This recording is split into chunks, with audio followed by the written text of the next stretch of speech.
The scent of lemon polish clung to my fingers as I worked the soft cloth over the mahogany table for the third time. My reflection stared back at me from the gleaming surface, dark circles under tired eyes, hair pulled back in a practical bun, nothing special.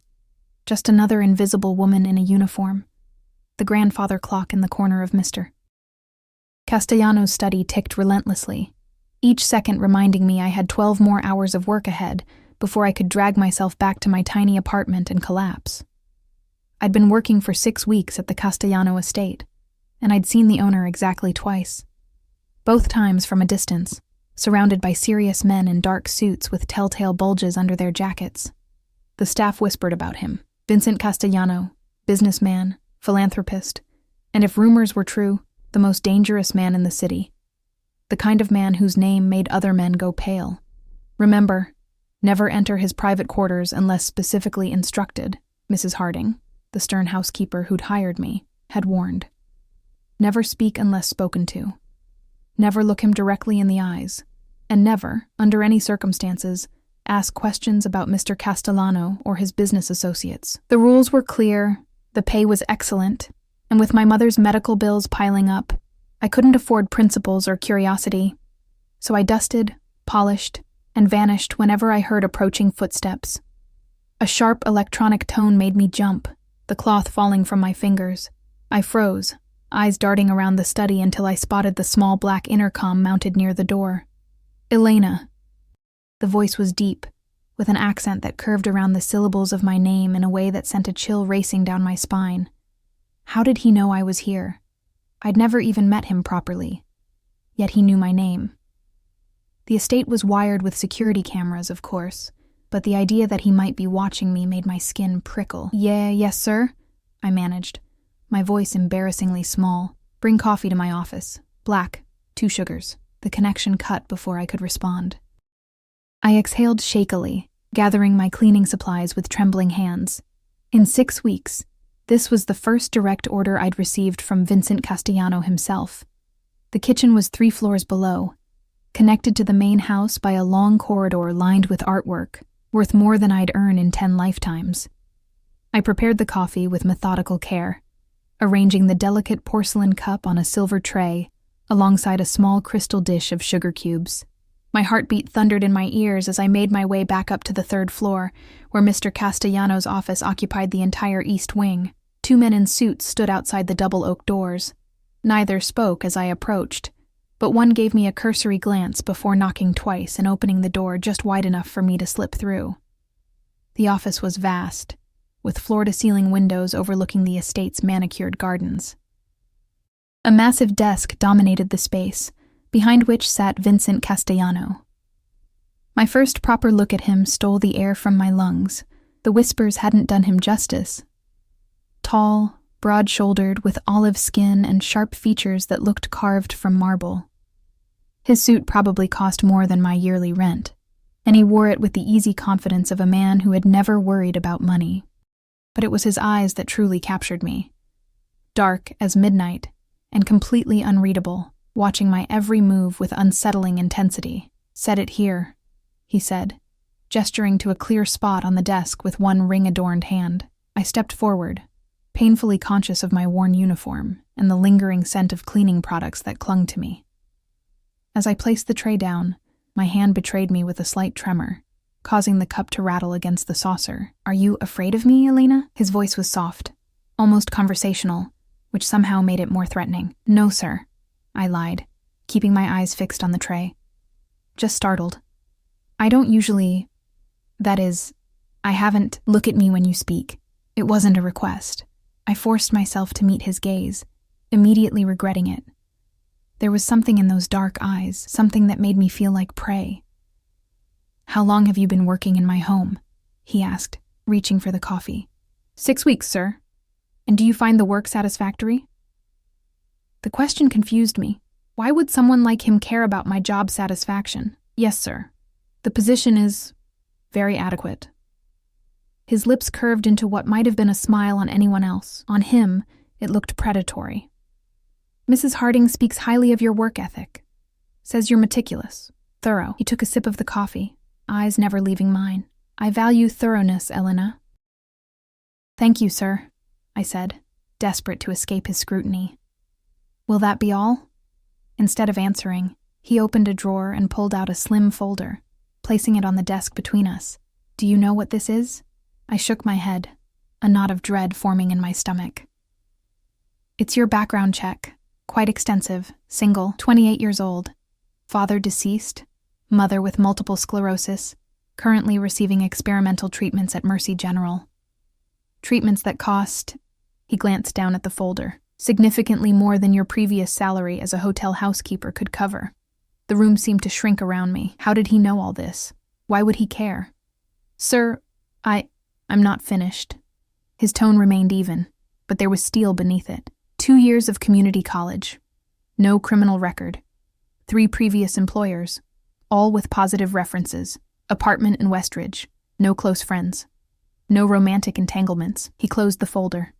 A solitary life. My cheeks burned with humiliation and the first sparks of anger.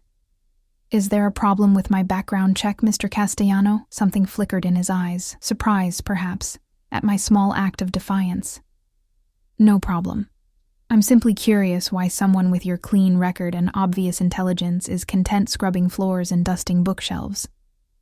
"Not everyone has the luxury of pursuing their dreams," I said, immediately regretting my sharp tone. "I mean, the position pays well, and my mother's medical bills." "Yes, I'm aware." He cut me off, waving a dismissive hand. "Your dedication to your mother is commendable. Family loyalty is important to me." There was something in the way he said it that sent a chill down my spine. "I have a proposition for you," he continued. "One that would significantly increase your income." Warning bells clanged in my mind. I'd heard stories about wealthy men and their propositions to female staff. "I'm quite satisfied with my current position, thank you." A flash of amusement crossed his face. "Not that kind of proposition, Elena. I'm offering you a promotion. Personal assistant, rather than housekeeping staff. The role comes with a substantial salary increase and a suite in the East Wing." "Live here?" The words slipped out before I could stop them. "But my mother would receive the best private care money can buy," he finished smoothly. "Better than what she's currently receiving at Mercy General." My mind raced. This made no sense. "Why me? You don't even know me." He leaned back in his chair, regarding me with that unnerving intensity. "Let's just say I've observed enough to know you're suitable, discreet, efficient, no attachments that might complicate things."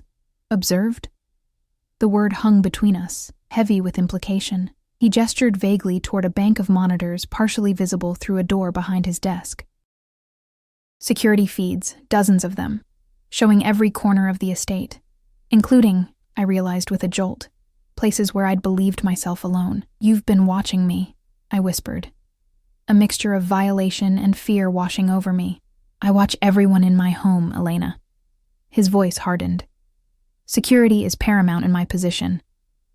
1,000 questions burned on my tongue, but self-preservation kept them locked away. What had he seen that made him single me out? What did being his personal assistant actually entail? And most importantly, was this truly an offer I could refuse? "I'll need time to think about it," I said carefully. "Of course." He nodded once, then returned his attention to some papers on his desk, dismissing me. "You have until tomorrow morning, 9 a.m. sharp." I backed toward the door, desperate to escape the suffocating tension of the room. As my hand found the doorknob, his voice stopped me. "One more thing, Elena."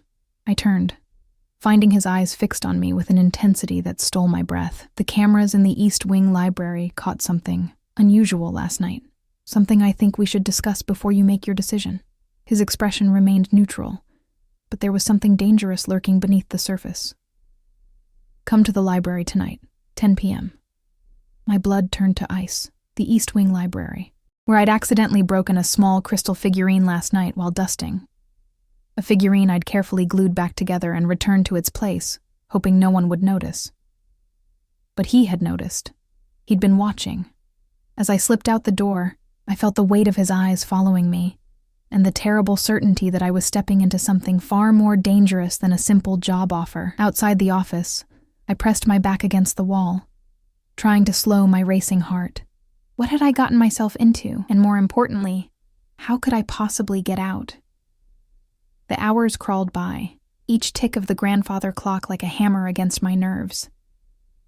I moved through my remaining tasks mechanically, changing linens, vacuuming carpets, dusting surfaces, while my mind spiraled through increasingly dire scenarios. By the time I finished my regular duties, my uniform was damp with nervous sweat, and my hands wouldn't stop trembling. The staff dining room was nearly empty when I finally took my dinner break at 8:30.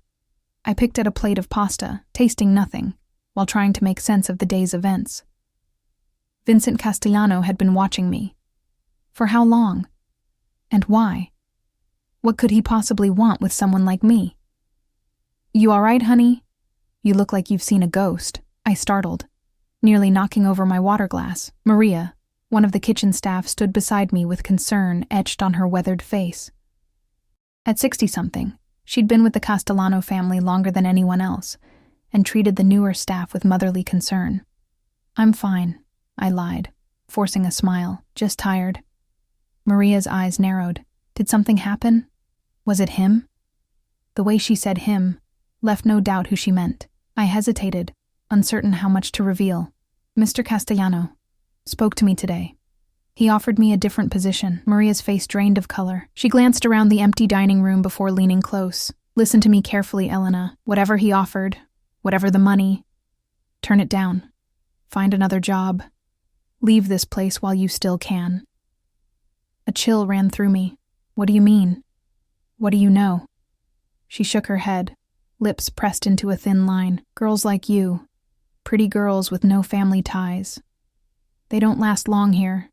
They disappear." "Disappear?" My voice cracked on the word. "What are you talking about?" Maria straightened suddenly, her expression shuddering. I turned to find Mrs. Harding standing in the doorway, her cold eyes fixed on us. "Elena, aren't you supposed to be finished with the third-floor guest rooms by now?" she asked, voice brittle with disapproval. "I've completed all my assignments for today," I replied, trying to keep my voice steady. "Then perhaps you should retire early. You look unwell." There was something in her tone, not concern, but something closer to warning. "Yes, ma'am." I stood, casting one last glance at Maria, who studiously avoided my eyes. As I walked past Mrs. Harding, she caught my arm, her grip surprisingly strong for such a thin woman. "Mr. Castellano values loyalty and discretion above all else," she murmured, her breath hot against my ear. "Remember that before you engage in gossip." I pulled away, hurrying toward the staff quarters with her eyes burning into my back. The implication was clear. The walls had ears, and speaking against Vincent Castellano was dangerous. In my small room, I sank onto the narrow bed, hands pressed against my temples.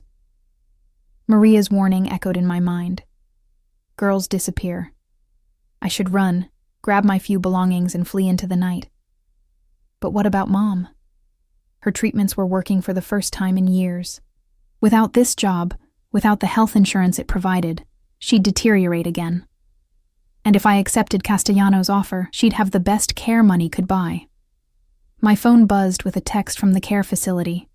"Your mother had a good day today. She asked when you're visiting next." The simple message twisted my heart. I couldn't abandon her, not even to save myself from whatever trap I sensed closing around me. At 9:50 p.m., I changed into my only non-uniform clothes, jeans and a simple blue blouse, and slipped out of the staff quarters. The main house was eerily quiet, most of the staff having retired for the night. Only the occasional security guard patrolled the shadowy corridors, nodding silently as I passed. The east wing was the oldest part of the mansion, with dark wood paneling and ornate moldings that always made me feel like I'd stepped back in time. The library doors were closed when I arrived, the polished wood gleaming under the soft hallway lights. I hesitated, my hand raised to knock, when the door swung open of its own accord. Vincent Castellano stood framed in the doorway, transformed from the businessman I'd seen earlier. He'd shed his suit jacket and tie, his white shirt unbuttoned at the collar. Sleeves rolled up to reveal strong forearms corded with muscle. A tumbler of amber liquid dangled from his fingers. "Exactly on time," he said, stepping aside to let me enter. I appreciate punctuality. The library was cavernous, walls lined with leather-bound books from floor to ceiling. A fire crackled in a massive stone hearth, casting dancing shadows across antique furniture and Persian rugs. The air smelled of aged paper, wood smoke, and expensive cologne. "Drink?" he asked, moving to a crystal decanter on a side table. "No, thank you." I remained standing near the door, instinctively positioning myself for a quick exit. He poured himself another finger of whiskey, studying me over the rim of his glass. "You've changed." Self-consciousness washed over me. Next to his obvious luxury, my civilian clothes looked cheap and ordinary. I thought, since I was off duty, it suits you better than the uniform. He gestured toward a leather armchair near the fire. "Please sit." I perched on the edge of the chair, back straight, hands clasped tightly in my lap. He didn't sit across from me as I expected. Instead, he moved to a small control panel on the wall, pressed a series of buttons, and a section of the bookshelf slid away to reveal a large screen. "Do you know why I asked you here, Elena?" he asked, his back to me. "You mentioned something about the cameras, about last night." My mouth went dry. "A figurine." "Ah, yes." He turned, leaning against the wall with casual elegance. "The 18th century Venetian crystal, worth approximately $30,000. The floor seemed to drop from beneath me. "I'm so sorry. It was an accident. I tried to fix it. I'll pay for it, of course, although it might take some time." He silenced me with a raised hand. "I'm not concerned about the figurine. I'm interested in what you did after breaking it." Confusion replaced my panic. "I don't understand. Let me show you." He pressed another button, and the screen flickered to life. I watched myself on the security footage, dusting shelves in the library. In the grainy black and white video, I accidentally knocked over the small crystal figurine, my horror evident as it shattered on the hardwood floor. I knelt, carefully gathering the pieces, my expression a mask of despair. But instead of reporting the accident as protocol demanded, the Elena on the screen pulled a small tube of adhesive from her pocket, the emergency repair glue I always carried for my mother's reading glasses, and painstakingly reconstructed the figurine piece by piece. The process took nearly 40 minutes, my face twisted in concentration, occasionally wiping away what must have been tears of frustration. When finished, I returned the repaired figurine to its place, examining it from every angle to ensure the damage wasn't visible. Then I sank to the floor, buried my face in my hands, and wept silently before composing myself and continuing with my duties. The screen went dark. Shame and fear churned in my stomach. "Why did you fix it yourself instead of reporting it?" Vincent asked, his voice oddly gentle. I swallowed hard. I was afraid I'd be fired. I needed this job. My mother... No. He moved closer, towering over me. "The truth, Elena." Something in his tone made lying impossible. "I was ashamed," I whispered. "It was a stupid mistake. I didn't want anyone to know how clumsy and careless I'd been." Vincent nodded, seemingly satisfied with my answer. "Pride. I understand pride." He set his glass down and moved to stand before the fireplace, flames casting half his face in shadow. "But what fascinates me is your resourcefulness, your determination, the care you took." He turned to face me fully. "Do you know what my business is, Elena?" The abrupt change of subject threw me. "I've heard rumors." A ghost of a smile touched his lips. "I'm sure you have. Let me clarify some things. Yes, I have interests in construction, waste management, shipping, real estate. Yes, I have political connections and influence in this city. And yes, some of my business practices would be considered unorthodox by conventional standards." My pulse quickened. He was practically admitting to being what everyone whispered, a mafia boss. "I've built my empire on 3 principles," he continued. "Loyalty, discretion, and resourcefulness. The people closest to me must embody all 3. And you think I do?" I couldn't keep the disbelief from my voice. "Because I fixed a figurine? Because you broke something valuable? And instead of running away or making excuses, you fixed it. Methodically, patiently, without complaint. Then you carried the burden yourself." He stepped closer. "Do you know how rare that quality is?" The way he looked at me, like I was some precious, unexpected discovery, made my skin prickle with warning. "What exactly would being your personal assistant involve?" I asked cautiously. "Initially, managing my schedule, handling correspondence, accompanying me to meetings and events." He circled behind my chair, his proximity raising goosebumps on my arms.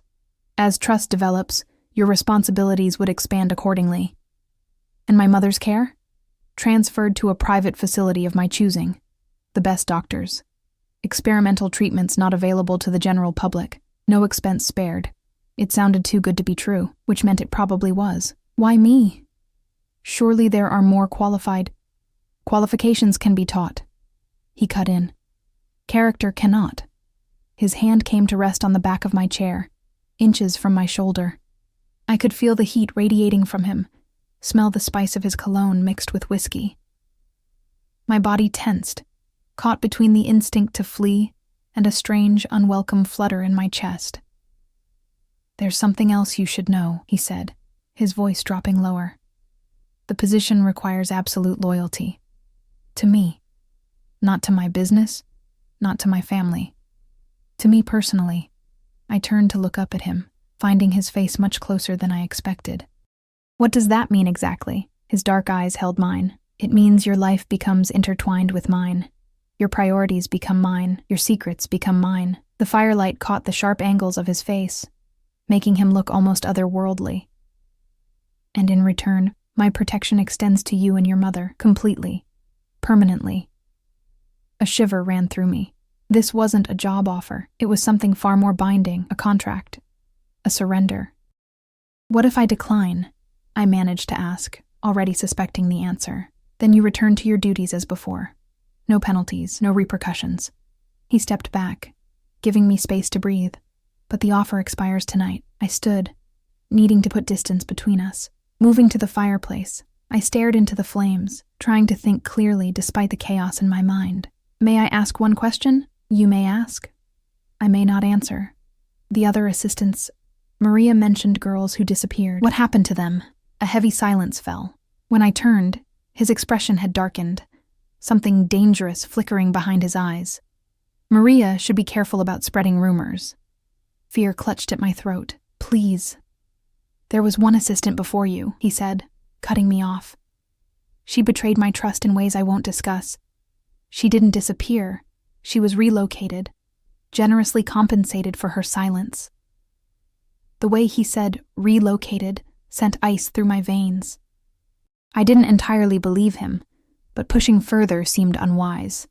"I need your answer, Elena." The grandfather clock in the corner struck 10, each chime like a countdown to a decision that would alter my life irrevocably. My mother's face floated in my mind. Her tired smile, the way she tried to hide her pain, her determination to never be a burden despite her deteriorating condition. "If I accept," I said slowly, "I want something in writing about my mother's care. A guarantee that continues even if our arrangement ends." Something like respect flashed across his face. "Done." "Anything else?" 1,000 requests clamored in my mind, but only one made it to my lips. "I want to know why. The real reason. Not this story about a figurine or my character." Vincent's expression changed, surprise giving way to something unreadable. He moved toward a chess set positioned near the window, picking up the white queen and turning it thoughtfully in his fingers. 3 nights ago, you were cleaning the surveillance room while my security chief was reviewing footage from one of my restaurants. Do you remember?" I frowned, searching my memory. "Vaguely. I try not to pay attention to the screens. It doesn't seem right to watch people without their knowledge. Yet you saw something that caught your attention. Something that made you pause." The memory surfaced suddenly. A grainy image of a man slipping something into a woman's drink while she was looking away. I'd frozen mid-task, watching in horror. "There was a man drugging someone's drink," I said quietly. "Your security guard didn't notice. He was watching a different screen. I didn't know if I should say something." "But you did," Vincent said, replacing the chess piece with precision. "You pointed it out. Then you went back to your work, as if it were nothing." I hadn't thought anything of it at the time. It seemed like basic human decency. "Because of your intervention, We prevented an assault. The would-be perpetrator turned out to be connected to a rival organization attempting to compromise one of my business partners. His eyes locked with mine. You have good instincts, Elena. You notice things.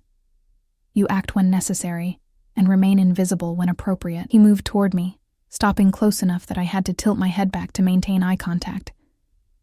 That's the real reason. My heart hammered against my ribs. Everything in me screamed that this was dangerous, that I was standing on the edge of a precipice. Yet underneath the fear was something else. A whisper of possibility, of change, of escape from the grinding cycle of poverty and worry that had defined my existence for so long. Yes, I heard myself say. I accept your offer.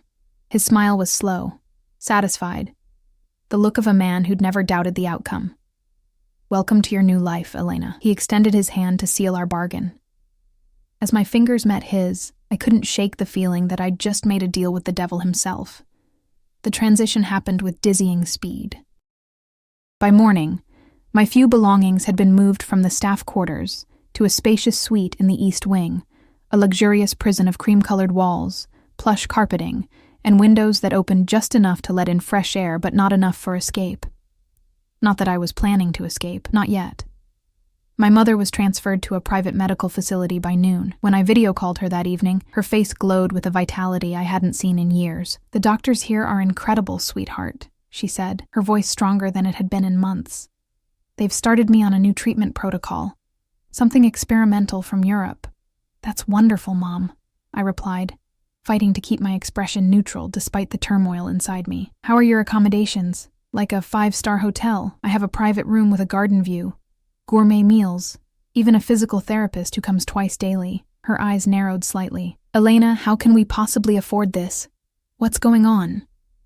I'd prepared for this question. I've been promoted. Mr. Castellano needed a personal assistant, and he chose me. The position comes with extensive benefits.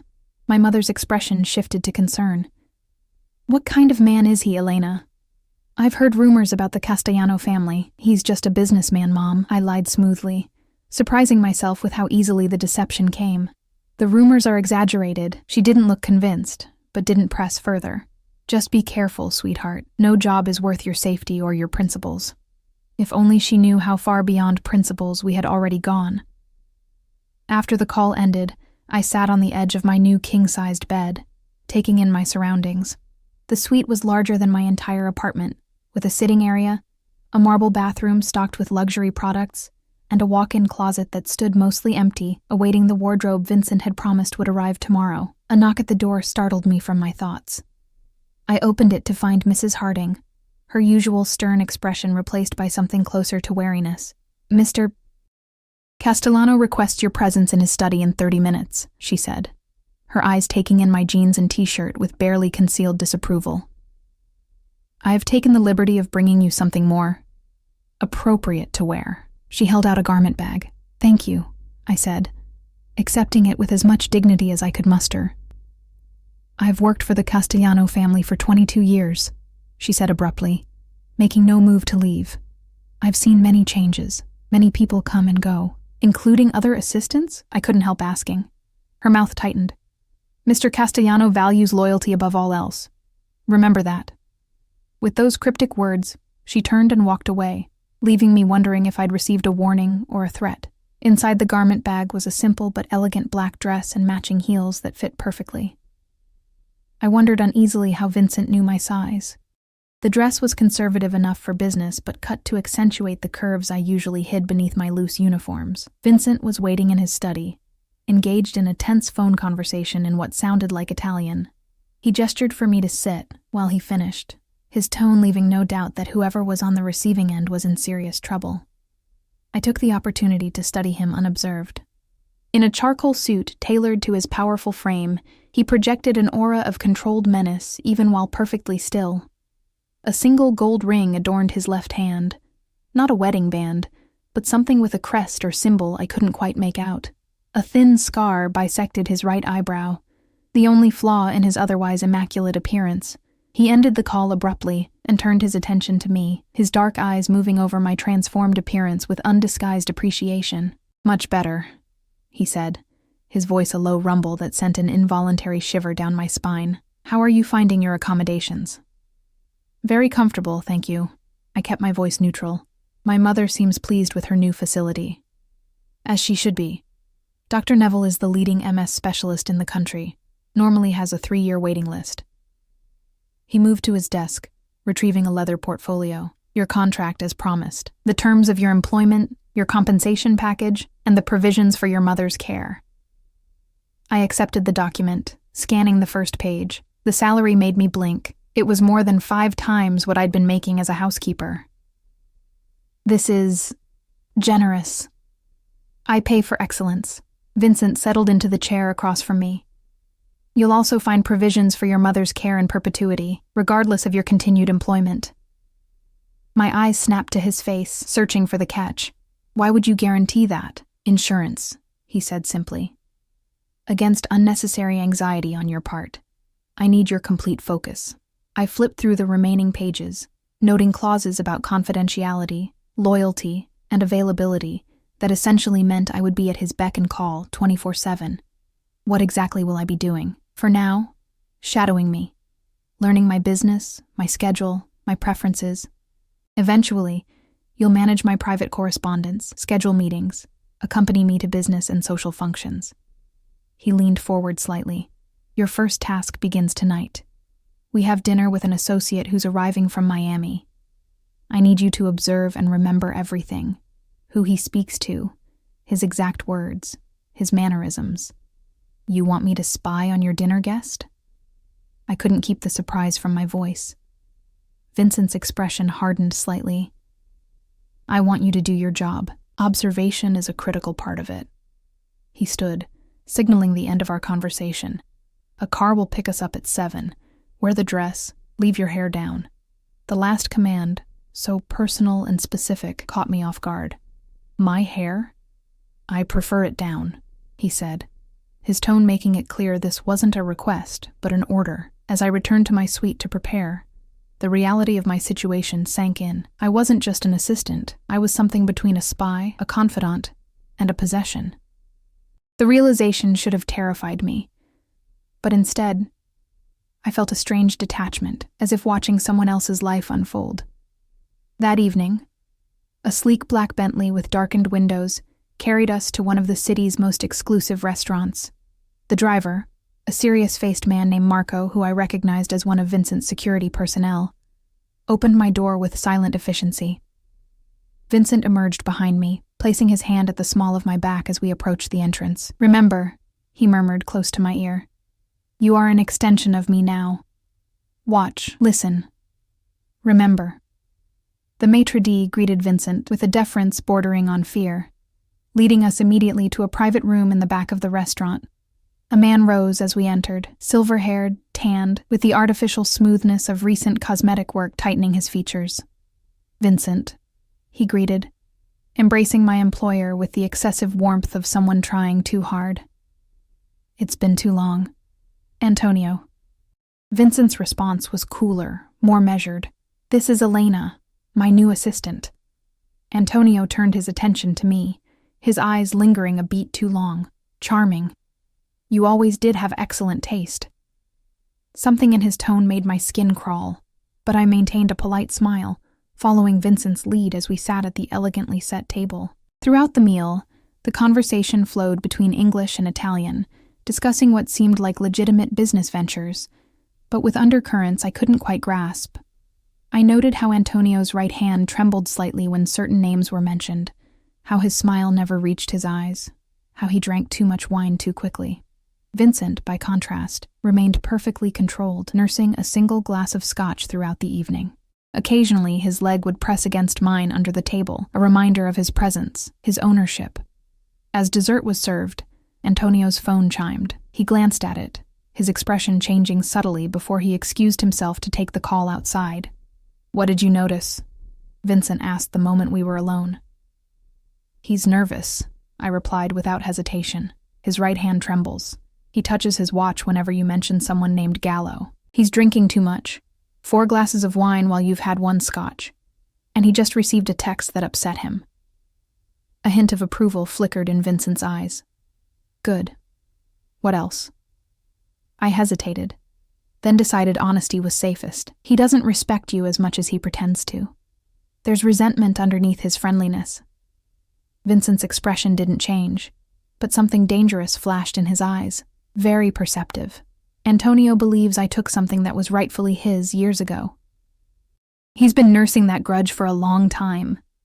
Before I could ask what he meant, Antonio returned, his jovial mask back in place but strain visible around his eyes. The remainder of the evening passed in a blur of subtle power plays and coded conversations. When we finally left, Antonio kissed my hand a moment too long, his eyes meeting mine with a message I couldn't decipher. In the car, Vincent was silent for several minutes before speaking. You did well tonight. The simple praise shouldn't have pleased me. Yet I felt a treacherous warmth spread through my chest. Thank you. May I ask a question? You may ask. What did you take from him?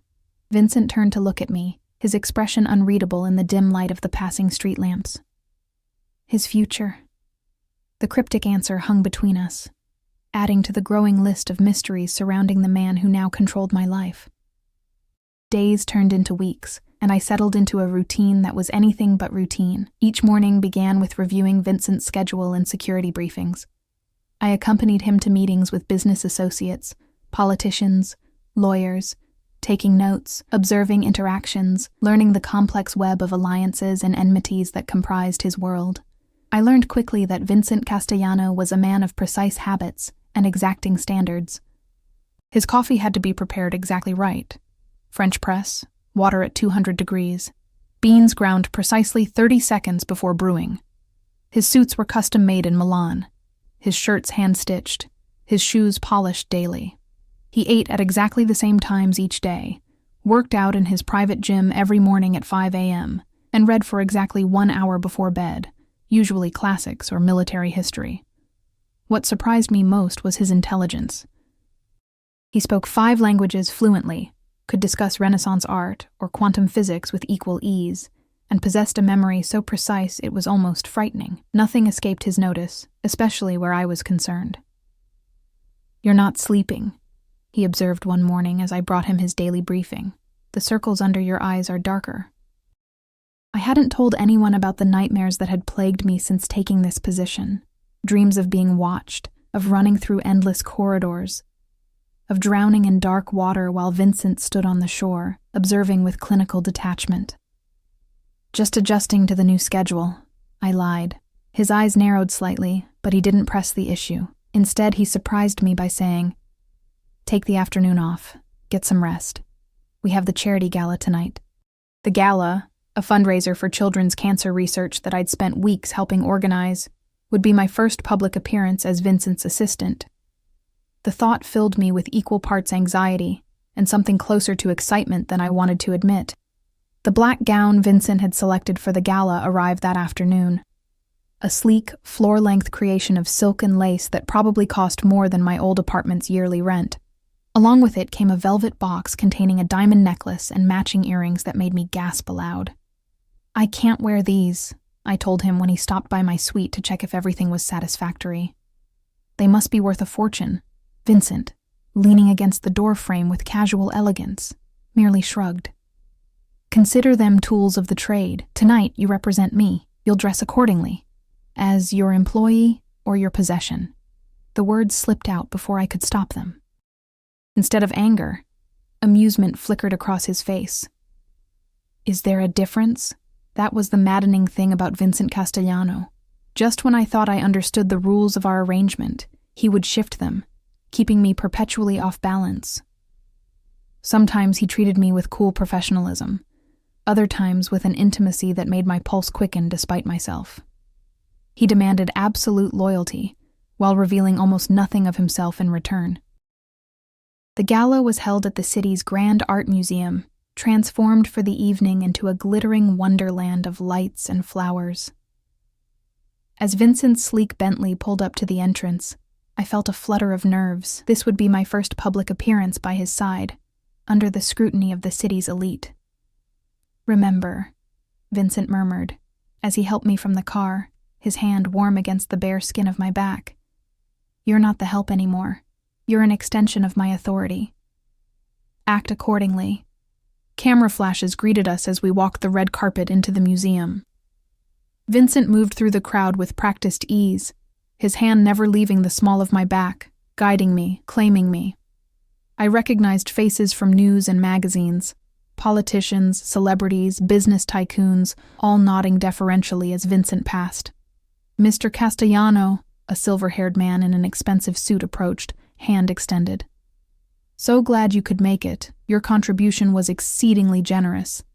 "Senator Harris," Vincent replied, his public voice smoother, more charming than the one he used in private.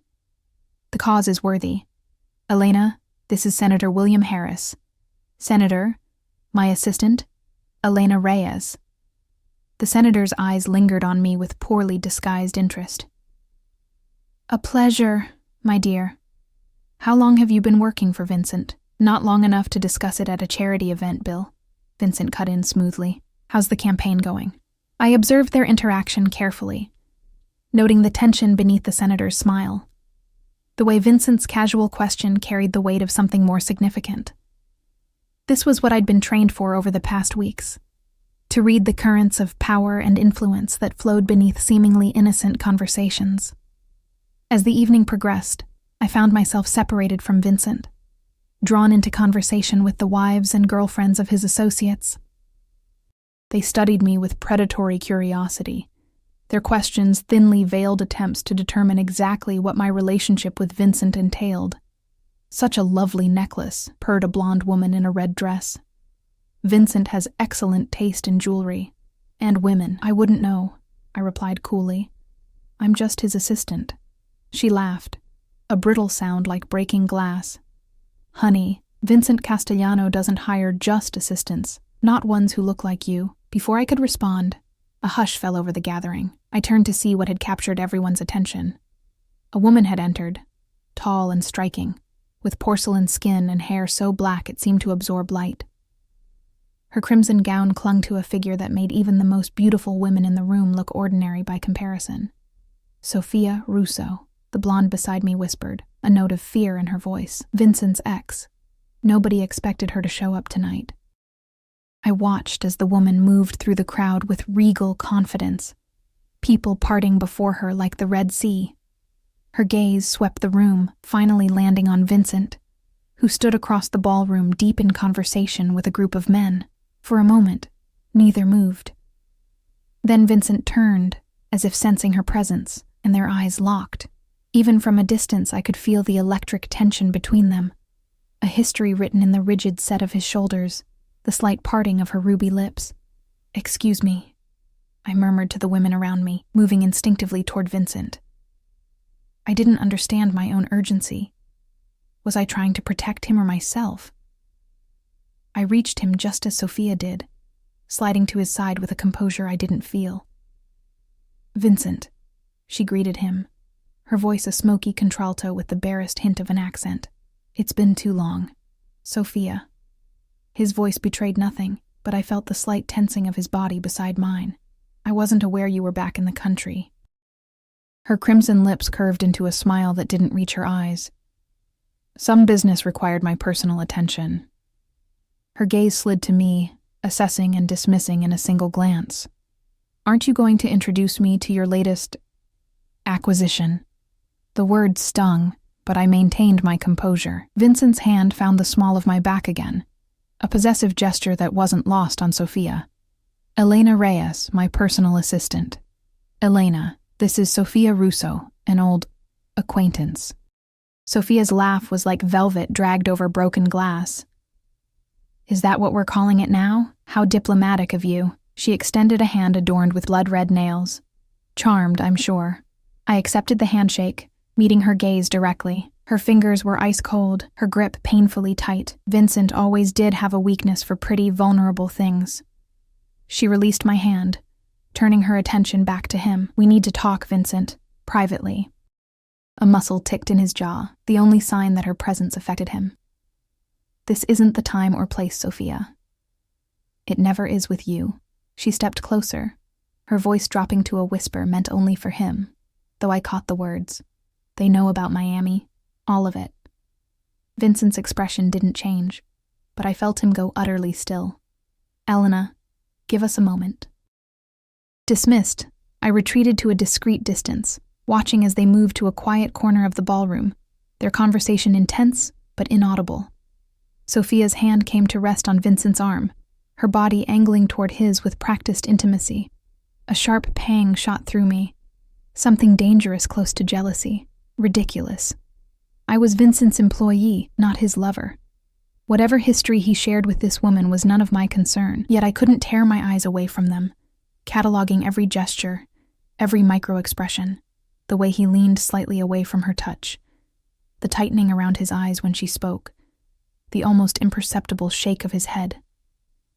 Their conversation ended abruptly.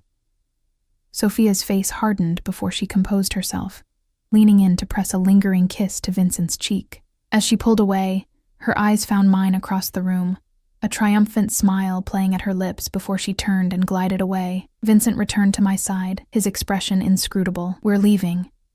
"Is everything all right?" I asked as he guided me swiftly toward the exit. "Fine," he replied curtly. "Change of plans." In the car, he was silent, tension radiating from him in waves. I knew better than to press for information. Instead, I watched the city lights blur past the window, trying to make sense of the evening's events and my own confused emotions. To my surprise, we didn't return to the estate. Instead, the car took us to a private airstrip outside the city, where a sleek jet waited, engines already humming. "Where are we going?" I asked, as Vincent ushered me up the steps. "Miami." His face was grim in the cabin lights. "Pack a bag when we return to the estate. We leave in 3 hours. "Miami? But I don't have a passport with me. It's been taken care of." He cut me off, moving to speak with the pilot, leaving me to wonder just how thoroughly he'd planned for contingencies like this. And what exactly had happened in Miami that could put that look on Vincent Castellano's face? True to his word, 3 hours later we were airborne, the city lights receding beneath us. I sat across from Vincent in the luxurious cabin, dressed now in the casual clothes I'd hastily packed, the diamonds replaced by a simple gold necklace that had been my mother's. Vincent worked on his laptop, making occasional phone calls in rapid Italian that I could only partially understand. Something about shipments, schedules being moved up, security protocols. The tension hadn't left him. If anything, it had intensified, coiling around him like a spring wound too tight. Finally, he closed the laptop, pouring himself a glass of scotch from the cabin's well-stocked bar. "You should rest," he said, noticing my exhaustion. "It's a 3-hour flight. The bedroom is through there."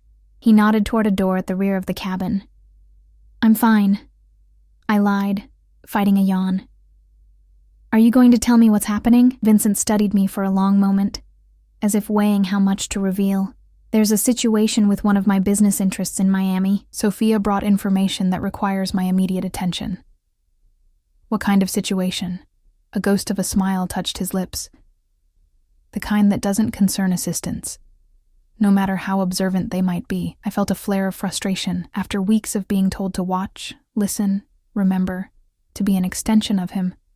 I was still kept at arm's length when it truly mattered. "Then why bring me along?" I challenged, too tired to be cautious. "Because I don't trust you alone at the estate right now." The blunt honesty surprised me. Not with Sophia back in the picture. "You think she would approach me? I think Sophia is dangerous in ways you can't begin to comprehend." His voice hardened. "And I think your loyalty is still developing." The accusation stung. "I've done everything you've asked of me." "Yes, for your mother's sake." He set down his glass, leaning forward. "But true loyalty isn't born from necessity or fear, Elena. It's a choice. One you haven't fully made yet." His perception was uncomfortably accurate. Despite weeks in his employ, living in his home, I still thought of escape sometimes. Still maintained a careful emotional distance. "And you? Where does your loyalty lie?" I asked quietly. Something flickered in his dark eyes. Surprise, perhaps, that I would dare question him. "My loyalty is to my family, always." "Sophia is family?" The question slipped out before I could stop it. Vincent's expression shuddered. Sophia is complicated. Go get some rest, Elena. Tomorrow will be challenging enough without exhaustion clouding your judgment. Dismissed once again, I retreated to the bedroom, closing the door behind me. The space was small but luxurious. A queen-sized bed with silk sheets, a tiny ensuite bathroom, soft lighting that could be dimmed to darkness. I lay down fully clothed, too wired to change despite my fatigue. My mind raced with questions. What was happening in Miami? What was Vincent's relationship with the enigmatic Sophia? And most disturbing of all, why did the thought of them together fill me with such irrational jealousy? I must have dozed despite my racing thoughts, because I woke to the sensation of the plane beginning its descent. Straightening my rumpled clothes, I returned to the main cabin to find Vincent on the phone again, his voice low and urgent. "We land in 10 minutes, he said as he ended the call. "A car will be waiting. We'll go directly to the harbor." Dawn was breaking over Miami as we deplaned, painting the sky in streaks of orange and pink. A black SUV with tinted windows waited on the tarmac, a bulky man in a suit holding the door open. Vincent's hand found its customary place at the small of my back as he guided me into the vehicle. The Miami that flashed by outside the windows wasn't the one of tourist brochures. No South Beach glamour or Art Deco charm. Instead, we drove through industrial areas, past shipping containers and warehouses, to a private marina where massive yachts bobbed in the early morning light. The largest yacht in the marina loomed before us, a gleaming white behemoth with tinted windows, and the name Vendetta emblazoned on its hull in elegant script. As we approached, I noticed armed men positioned discreetly around the perimeter, their watchful eyes following our progress up the gangplank.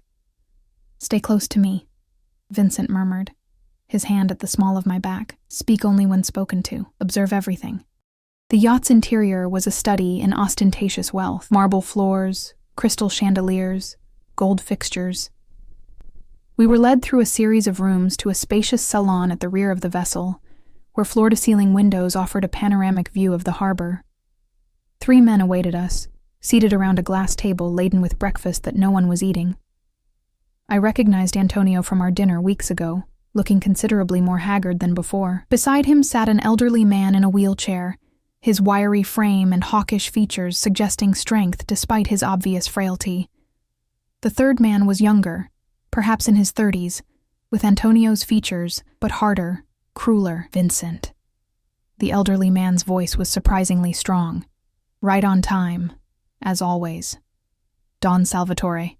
Vincent inclined his head slightly, a show of respect, but not submission. "I came as soon as I heard." The old man's sharp eyes moved to me. "And who is this?" "My assistant, Elena Reyes. She has my complete confidence." Vincent's tone made it clear the matter wasn't open for discussion. The younger man snorted dismissively. "Another pretty toy, Vincent? I thought you'd learned your lesson after Sophia." Vincent's expression didn't change, but I felt him tense beside me. "Elena, this is Marco Russo, Sophia's brother. And of course, you remember Antonio." Antonio wouldn't meet my eyes, fidgeting with his coffee cup. Whatever had brought us here clearly had him terrified. "Sit," Don Salvatore commanded. "We have much to discuss and little time." Vincent guided me to a seat beside him, his hand briefly squeezing mine. A warning or reassurance, I wasn't sure which. "Tell me what happened," Vincent said once we were settled. Marco leaned forward, his handsome face twisted with contempt. "What happened is your operation was compromised. 3 shipments seized by the DEA in the past month. 5 million in product lost, and a trail that leads directly back to your people. If you're suggesting I have a leak," Vincent began, his voice dangerously soft. "Not suggesting, stating." Marco slammed his hand on the table, making the china rattle. "We have proof." Don Salvatore raised a gnarled hand, silencing his grandson. "What Marco means to say is that we have concerns that require immediate attention before our mutual interests are further compromised." The conversation continued in veiled terms: shipping routes, customs officials, distribution networks. But I understood enough. These men weren't discussing legitimate cargo. The realization shouldn't have shocked me. I'd known what Vincent was from the beginning. Yet hearing it laid bare, seeing the actual business of organized crime conducted over coffee and pastries, made it suddenly, horrifyingly real. The DEA has an informant. Antonio finally spoke up, his voice quavering slightly. Someone high up in your organization. The raids were too precise, too coordinated. Vincent's face remained impassive. And you believe this because we received this yesterday. Marco slid a manila envelope across the table. Vincent opened it, removing several photographs which he studied without expression, before passing them to me. I nearly gasped aloud. The photos showed Vincent's head of security, a man I knew as Dominic, meeting with what were clearly federal agents. Dominic has been with me for 15 years, Vincent said, his voice betraying nothing of what he must be feeling. Since we were children. Loyalty has its price, Don Salvatore observed quietly. And the federal government pays well these days. A heavy silence fell over the room.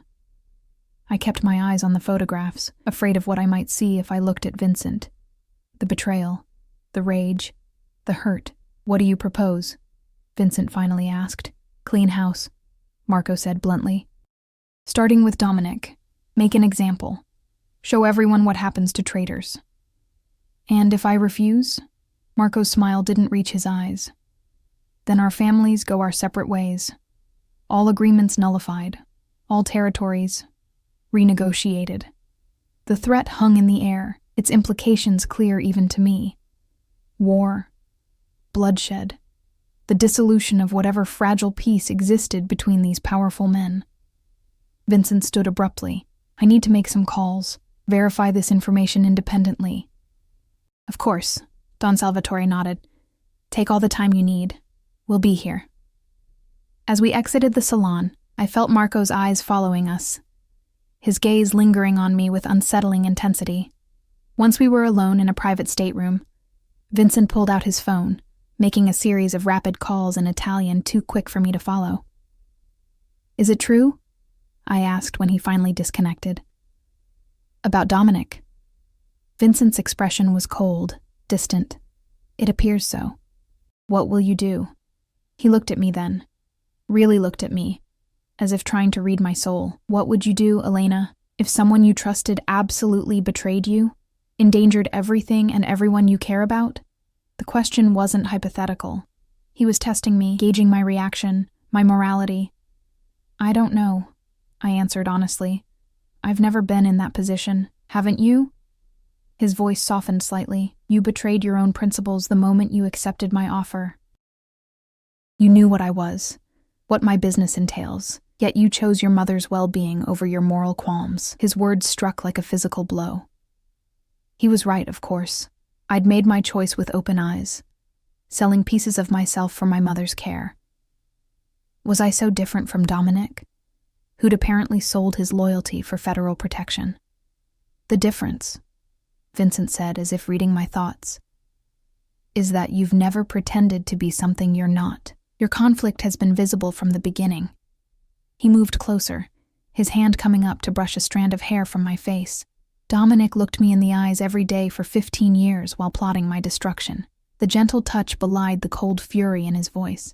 I shivered, suddenly afraid.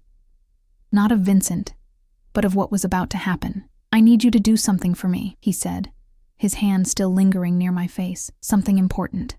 What? Go back to the estate. Today. There's a jet waiting to take you. Surprise and something like hurt flashed through me. You're sending me away? I'm keeping you safe, he corrected. What happens next isn't something you should witness. I understood then. Vincent was about to wage war. Against Dominic, against whoever else had betrayed him, possibly against federal authorities. He was shielding me from the violence to come. No, I said, surprising both of us. Vincent's eyebrows rose. No? I'm your assistant, your shadow. You said it yourself. An extension of your authority.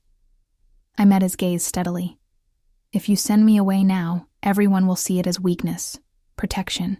They'll think you don't trust me. Something flickered in his eyes, respect, perhaps, or simple surprise at my boldness. It's dangerous, he said softly. Once certain lines are crossed, there's no going back. I crossed my lines the moment I said yes to you. I replied. I'm already implicated, already part of this world. Vincent studied me for a long moment, his dark eyes unreadable. Then slowly, he nodded. Very well. But you stay by my side at all times. Do exactly as I say, without question. Understood. Understood.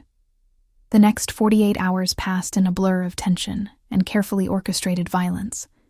Vincent moved through Miami like an avenging angel, methodically dismantling the network of betrayal that had formed within his organization. Dominic disappeared without a trace.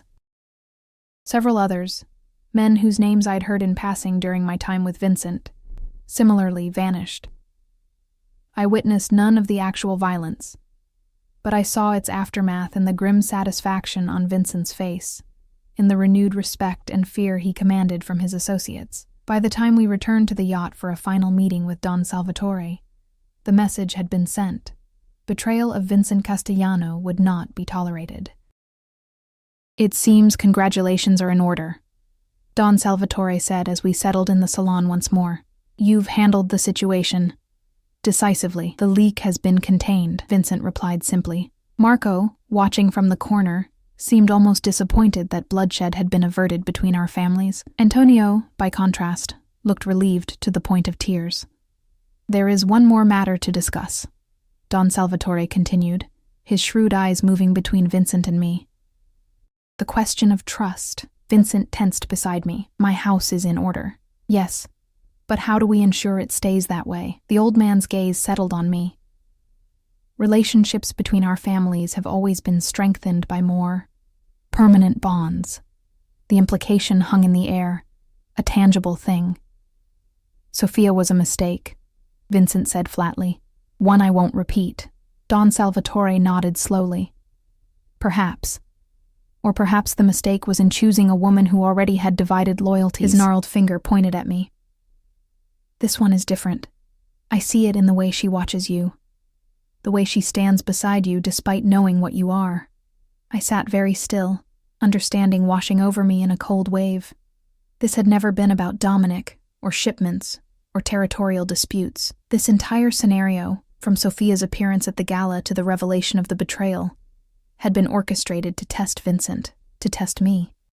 Elena is not part of this discussion. Vincent's voice had gone dangerously quiet. Everything is part of the discussion when it comes to family business, Don Salvatore countered. You know our traditions. You know what's required to heal the breach between our houses. Marriage. He was talking about marriage, a business arrangement sealed in blood and vows. My blood ran cold at the thought. I think we should hear what the young lady has to say, Don Salvatore continued, turning his hawkish gaze on me. Elena, you've seen our world now. You understand what's at stake. Would you stand with Vincent officially as his wife? Would you bind our families together and ensure peace for another generation? The room fell silent, all eyes on me. I looked at Vincent, searching his face for some clue, some indication of what he wanted. His expression remained carefully neutral. But something in his eyes, a vulnerability I'd never seen before, made my decision for me. With respect, Don Salvatore, I said, my voice steadier than I felt. My relationship with Vincent is between us, not a bargaining chip in your negotiations. Marco made a sound of outrage, but Don Salvatore silenced him with a gesture, his weathered face creasing into what might have been a smile. She has spirit, he observed to Vincent, like fire in her veins. You'll need that in the years to come. He extended a gnarled hand to me. After a moment's hesitation, I took it, surprised by the strength in his grip. Welcome to the family, child, he said softly, whether you wear the ring yet or not. 3 months later, I stood on the balcony of Vincent's, our bedroom, watching the sunset paint the estate grounds in gold and crimson. So much had changed since that fateful night when Vincent had first called me to his office. My mother was thriving under her new treatment protocol, well enough now to visit regularly. I had grown into my role as Vincent's partner in all but name, learning the intricacies of his legitimate businesses while remaining carefully ignorant of the darker aspects of his empire. And Vincent himself had changed, or perhaps simply revealed more of himself to me. The cold, controlled man I'd first met still existed, still ruled his domain with an iron fist. But with me, In private, he showed other sides. Intelligence, dry humor, unexpected tenderness. I felt his presence before I heard him, a shift in the air that my body had learned to recognize. His arms encircled my waist from behind, pulling me against the solid warmth of his chest. "What are you thinking about so intently?" he murmured against my hair. "The first night you summoned me to your office," I replied honestly. How terrified I was. And now? His lips brushed the sensitive spot below my ear. Now I hesitated, searching for the right word. Not happy. That was too simple for the complex web of emotions that bound me to this man. Not content. There was too much fire between us for mere contentment. Complete, I finally said. For better or worse, this life, with you, completes me. He turned me in his arms, his dark eyes searching mine. Do you regret it? Any of it? I thought about the girl I'd been 6 months ago. Exhausted, desperate, invisible. I thought about my mother, healthy and smiling for the first time in years. I thought about the things I'd witnessed in Miami, the moral compromises I'd made, the world of power and danger I now inhabited. No, I said truthfully. I don't regret choosing you. Vincent's smile, rare and genuine, transformed his face. From his pocket, he withdrew a small velvet box. Don Salvatore has been pressuring me for months, he said, opening the box to reveal a diamond ring that caught the fading sunlight like fire. But I wanted this to be our choice, not business, not family obligation. Just us.